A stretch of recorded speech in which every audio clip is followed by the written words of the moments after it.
Capítulo 14 do Evangelho de Mateus, nós temos as histórias de fé. Se no capítulo 13 nós temos as parábolas, as histórias do reino e verdades ensinadas a Jesus sobre o reino de Deus, no capítulo 14 a gente tem um vislumbre prático de um pouco dessas verdades, dessa realidade do reino de Deus. O capítulo 14 começa com uma notícia triste: morreu João Batista. Essa notícia abala Jesus, tanto que ele pega os seus discípulos e se retira para uma região isolada, a fim de descansar com seus discípulos, de ter um tempo para si. A morte de João Batista mexe com Jesus não apenas pelo elo de sangue, por os dois serem parentes, não apenas pela questão da morte em si, mas também pela questão da crueldade dos homens, né? E pela questão da qualidade do profeta que morre. João Batista é dito por Jesus, né? É tomado por Jesus como um homem dentre os homens, o homem dentre os homens, né? Nascido de mulher. E era um cara fantástico, né? E como o seu próprio povo não o reconheceu, né? E como a morte, como a forma como ele morreu, né? Tão cruel e tão fútil, né? No sentido do contexto da morte dele. Então isso mexe com Jesus. A morte de João Batista também encerra o fim de uma longa geração de sacerdotes. Porque até João Batista, o sacerdócio do povo de Deus era o sacerdócio de Arão. E João Batista foi o último dessa linhagem. E quando ele morre com ele também o sacerdócio de Arão. E começa um novo sacerdote, um novo sacerdócio, que não é mais da ordem de Arão, mas sim da ordem de Melquisedeque, personagem bíblico que aparece em Gênesis, numa passagem juntamente com Abraão.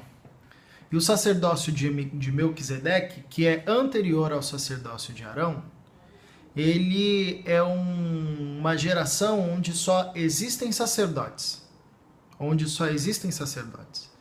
Não há levitas, não há outra função a não ser o sacerdócio. Então todos descendentes da geração de Melquisedeque são sacerdotes. E o sumo sacerdote dessa linha é Jesus Cristo. Então todos que descendem de Jesus Cristo são sacerdotes porque fazem parte dessa ordem. Não é mais apenas alguns que são sacerdotes, como era na época de Arão, na linhagem de Arão. Mas agora todos são sacerdotes. Todos descendem dessa linhagem sacerdotal. Então Jesus Cristo inaugura esse novo período da linhagem sacerdotal. Agora é interessante nesse capítulo dois fenômenos, né? Primeiro, a multiplicação dos pães e peixes. Interessante que Jesus, mesmo colocando na sua agenda um tempo de descanso com seus discípulos, as multidões foram atrás de Jesus e quando descobriram que Jesus estava ali, foram ouvi-lo. E é interessante que Jesus ele muda a sua agenda em favor do necessitado. Jesus poderia muito bem dizer: olha, agora não dá, morreu um primo meu, não dá. Mas ele muda a agenda. E ele diz que o texto diz que ele passa ali ensinando alguns dias aquelas pessoas, a tal ponto que era preciso despedi-los, porque ele passou o dia ensinando aquelas pessoas e a multidão estava com fome, a multidão precisava se alimentar.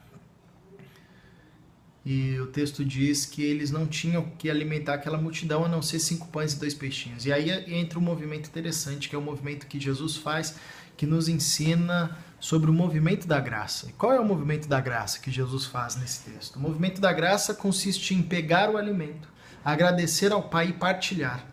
É isso que Jesus faz. Ele toma o alimento, o pão e o peixe, ele agradece ao Pai e reconhece que tudo vem das mãos do Pai. E se veio das mãos do Pai é suficiente.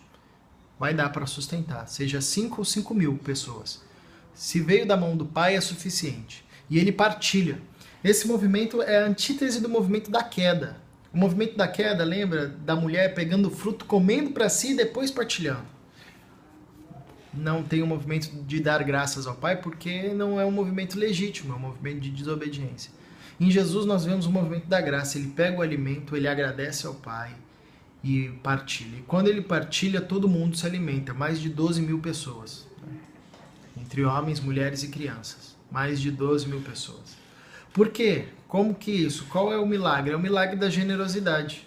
O milagre aí não é de uma multiplicação dos pães. O milagre é da generosidade. Porque 5 pães e 2 peixinhos no meio de uma multidão de 12 mil pessoas, o milagre é alguém com capacidade de dividir isso, de partilhar.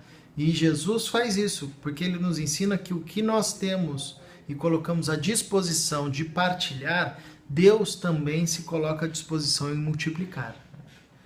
E o segundo texto, que também é um texto de fé, porque esse primeiro texto da multiplicação nos ensina a respeito da fé, de confiar no que o Pai mandou. O segundo texto também é um movimento de fé, porque é Pedro andando sobre as águas, né? Quando Jesus diz, Pedro, venha sobre as águas, e quando Pedro coloca o seu primeiro pé sobre as águas, Pedro ali ele está nos ensinando o que é fé.